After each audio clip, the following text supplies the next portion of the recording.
ask, and of course this is based on a French film, and Yes. obviously the themes here are incredibly universal, sadly, but what would you say is the kind of key sort of narrative differences, or just even sort of tonal differences for moving a film about this kind of theme and taking it from France into the UK? Oh, good question. So, like, culturally, what the difference was. What an interesting way of phrasing the question.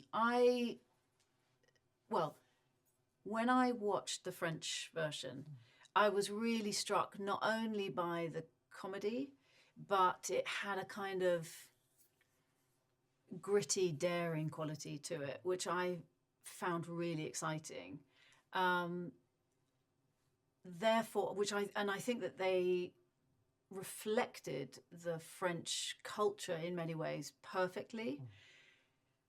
And I think probably for that reason, I wanted to slightly skew towards comedy, slightly broader. The casting, obviously, of Sacha, and then creating a very British company around him. I think just all of those factors together made it lean slightly more towards a broader, as I say, perhaps more open retelling of essentially the same message. I mean, talking of comedy, I mean, Sacha is a force of nature. And I don't use this word lightly, but he is a comedic genius, I think. And I was interested to know, because he's someone that isn't just great at acting comedy, he's great at writing comedy. Yeah. Did you encourage him to kind of ad-lib where he felt necessary, or kind of improvise on set and bring some of his own ideas and his own sensibilities into the shoot? Absolutely. It's almost impossible to stop him from doing that. But he is completely unique, and he is a comic genius, and he's had 25 years of experience and completely creating these characters that we now know and love so well. So yes, I was very much accommodating in terms of, he would always have mad ideas, like at the last minute would think of something, and I would always just let him go for it. And just going back to the subject of football, because when you get like a good front partnership, you often get a kind of two very different strikers. You'll get maybe one that's very physical, one that's a bit kind of nifty and plays with quite a lot of pace. And I felt that there was a great two-hander between these two, and they come from such different backgrounds, Rosamund and Sacha. Yeah. Was that quite interesting of you, for you, to kind of direct two very different actors with very different histories, one more comedic, one more dramatic, and let them kind of play together as they do? Yeah, absolutely. And the joy of being able to find the place where both felt comfortable, so that I could direct the two of them together in a way that made them feel that they felt trust and respect, which is really the basis. But yeah, it was sort of thrilling working with people who, it's like they slightly move at different paces, but they were, again, extremely accommodating to each other. So it was a great dynamic. And just another word on the cast. I mean, it's an incredible ensemble. I mean, the faces that kind of pop up, and also just get them to do, clearly having so much fun as well. I mean, also, Charles Dance, of course. I mean, obviously, Richard E. Grant. I mean, how much easier, it kind of goes without saying, but does it make your job when you can trust the material with not just kind of good actors, but some of the most iconic British actors kind of we've had, I suppose? Yeah. Well, firstly, you have to have a good script. You have to have a good enough script that they want to come on board.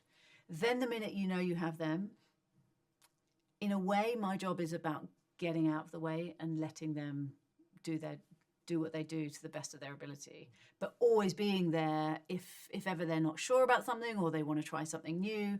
But it's a privilege to work with people of that, legendary status, as you say. And I've got a very serious question, important question I should say to ask, which is, were they real pigeons on Richard E. Grant's head? What do you think? I thought they looked like real pigeons. They're real pigeons. Are they actually? So he sat there with pigeons. Absolutely. Wow, what a trooper. He's amazing. He didn't even flinch. Really?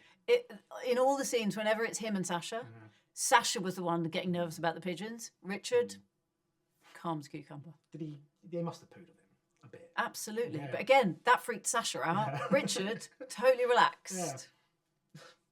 But I'm going to interview the actors in a bit, and I'm going to speak to them about playing effectively two roles and the kind of different nuances that kind of come with that. But you were tasked in some ways with creating two worlds. Two different worlds, What were the kind of unique and challenging aspects in kind of having a film that is sort of tonally the same across the board, but is kind of set in two completely different landscapes? Well, walking that line was it really, everything lay in the detail. So, and it was a question also of working very closely together with my entire design team. So from the DP to the costume designer, hair and makeup, and obviously the production designer. Together, we needed to create one world that could almost be reversed, but in such a subtle way that you find yourself looking for what the differences are. It was a joy, and as is always the way, it's a bit like when you create a character. It's always getting the detail right that starts to make a character feel believable and feel real. And I applied the same philosophy essentially to literally creating the world. And I love all the kind of little changes in pop culture references that are kind of dotted across here. I mean, Victor's secret, of course, is great. Yeah. Was it quite fun putting those gags in there? And is there one you're particularly proud of or most enjoyed putting on screen? I love Harry Potter. For me, is always a winner. Womansplaining for me is it's buried, but it's in there. And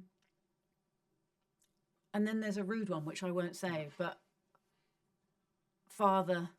Oh, yeah. That one just tripped off the tongue with Rosamund. It was an absolute joy. It had us all in fits of laughter. So yeah, there were a lot. And I think what this kind of film does, obviously it delivers on the kind of comedic aspect, but it reflects society back to us and a life that we know to be normal as being anything but that. And it kind of shows how completely absurd the kind of world we've created for ourselves is. During the filming of this, not to say you didn't think this already, but were there any kind of moments where you just kind of thought, what are we doing in real life? Yeah, in real life, yeah. Do you know, often. Yeah. I mean, what's interesting is you use the word absurd, which I think is absolutely right. And in many ways, this is a satire because it allows for that absurdity. And if you can laugh at things, it allows you then for that to resonate for a moment and then really think about, hang on a second, why do we allow, X, Y, and Z to be the norm? And if this film can even just change things a little bit, then that's like an added bonus. Brilliant. And my final question is, do you think you're going to win the Champions League? Yes, I do. Okay. Cool. Do you?